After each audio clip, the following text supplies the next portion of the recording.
Having the word jealousy and high priest in the same sentence is very ironic. And this is the exact situation that we find in Acts chapter 5 verse 17. We find that the high priest and his associates were filled with jealousy. And it's more ironic when it is associated with high priests that are associated with the true God of the universe. And this highlights the exact situation that we find with this high priest. And why were they jealousy? We find it in Acts chapter 5 verse 12 there. It says that the disciples performed many miracles, or many miracles were performed through the hands of the disciples. And these miracles included healing, helping those who are tormented by evil spirit. And many people came to them. That is, many people from different cities, many people from different towns came to them. And they came to who? To the disciples. And the Bible says that the high priest and his associates were full of jealousy. And we can try to find why were they jealous. Number one, remember they were the high priest. So they were expecting that if God is doing something, then he has to do through them. Because they were so-called the religious leaders. And if God was doing something, then they felt so entitled that if God is doing something, then he has to do through them. And so they were jealous. Something else that we find is that the disciples, according to chapter 4, they were uneducated, unschooled, ordinary men. But God, through these uneducated, unschooled, ordinary men, he was healing, he was delivering, and he was setting free. And so, the high priests, the Sadducees, they were full of jealousy. And it's good to remember that we say that the high priest and the Sadducees, they were politically aligned. And even though they were serving in an office that was a religious office, they were in that position because of their political influence, not because of the will of God, not because they were serving necessarily God, but because of their selfish interest and because they were politically positioned to get into those positions. And so, in this case, they got jealousy and they arrested the disciples. And after arresting them, they put them into prison. But God, through the angel, he came and delivered them from prison. He opens the doors of prison and delivered them from prison. And there are some few things that we can learn as we study these scriptures in Acts chapter 5 verse 12 to verse 42. Number one, we find these religious leaders, they were jealousy because of what God was doing, and he was not doing it through them. So they were jealousy, and their jealousy ended up having them arrest the disciples, who they counted to be ordinary men, unschooled, and whom, according to them, they were not supposed to represent God. They thought they are the one who was supposed to represent God. But we find in verse 17 that an angel, in verse 19, an angel came and he rescued them and told them what to do. So we find the disciples, they were obedient and they were aligned with what God was doing in this particular time. And what was God doing? He had brought to them about the kingdom of God. So the angel opened the doors and he directed them that go to the temple and proclaim about this new life. And they did exactly that. We also find that these disciples, they were determined to obey God rather than obeying men. But these religious leaders, they were demanding to be obeyed when themselves they were not obeying God. And the disciples, when Peter stood in verse 29, he said, but Peter replied to them, we must obey God rather than men. So we find the prayer that they had prayed in chapter 4, that God would give them boldness, it was answered. They were able to be so bold to tell the high priest that we cannot obey you.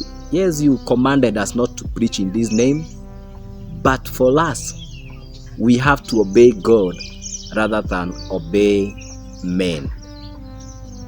And with that, Peter also stood and tried to explain to them that the Jesus that you people crucified, God have raised him, and now he is seated on the right hand of God, and he is Lord. And to this, they were very angry, and they were planning to stone them to death. But we find a Pharisees by the name Gamaliel. In verse 34, it gives us the description of this man. It says that he was a teacher of the law. Remember, they were before the Sanhedrin, and Sanhedrin was made up of Pharisees and Sadducees. And the Sadducees, because they were more politically aligned, they were the majority in this Sanhedrin. But this Pharisees, Gamaliel, he seems that he was more respected both in from the side of Pharisees and also in the side of Sadducees. He stood and he told them, men of Israel, you need to think more of what you are just about to do. And he brings into context the period between the Old and the New Testament, the 400 years that are mostly referred to as the silent years. And in these 400 years, there were people who are coming up, raising, and they were trying to revolt so that they can rescue Israel. And their determinations were not yielding a lot of results. And he was reminding them, some years ago, someone rose up by the name Theudas, and he was followed by 400 men. That is in verse 36. And this man, Theudas, he claimed to be somebody, and he was followed by 400 men.